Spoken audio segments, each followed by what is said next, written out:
Ramdam ng mga Pilipino sa Israel ang tindi ng panibagong giyera na sumiklab sa pagitan ng Israel at grupong Hamas nitong weekend.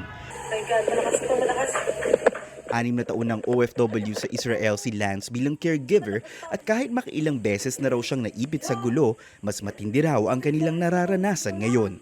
Sunod-sunod yung rockets, walang siren. So yun ang nakakatakot kasi ang isang paa mo talaga nasa hukay kasi anytime biglang bagsak sa bahay na walang siren. Dagdag pangamba pa para sa OFW ang mas agresibong pag-atake ng militanteng grupo pagdating sa mga sibilyan. Mas grabe po to kasi the last time, 2 years ago, kasi rockets lang talaga. Ngayon, ang pangamba mo hindi lang rockets eh. May takot ka na sa rockets, mayroon pang takot ka na possible na pumasok dito yung mga terorista kasi nga namamahay-mahay na sila.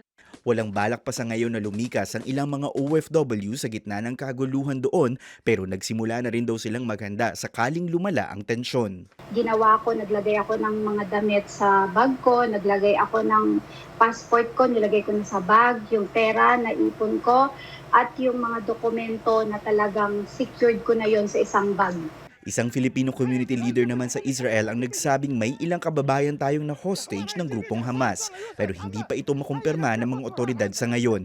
Kinumpirma nung asawa na kabilang yung asawa niya sa hostage yung dinala sa Gaza.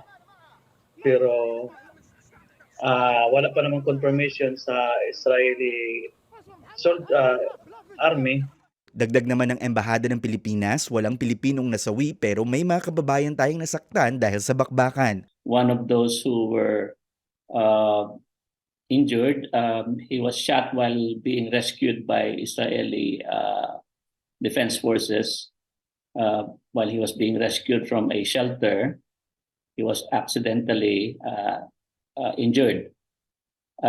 We have another person I was talking to today who was suffocated during a fire because apparently the attackers burned their house down.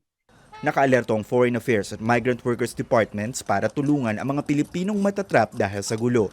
Sa ngayon, prioridad ang mailipat ang ilan sa kanila sa mga shelter o mas ligtas na lugar. We're all ready to repatriate if the need arises. Hindi problema ang budget, hindi problema ang human resources on the ground. We're ready to conduct repatriation operations if it gets to that point. Nangako rin ang gobyerno ng Israel na hindi pababayaan ang mga Pilipino roon. We take care of the foreign workers in Israel, of the Filipinos in Israel, the same as we take care of the Israeli citizens and Israeli nationals. And we'll do what we can in order to protect them.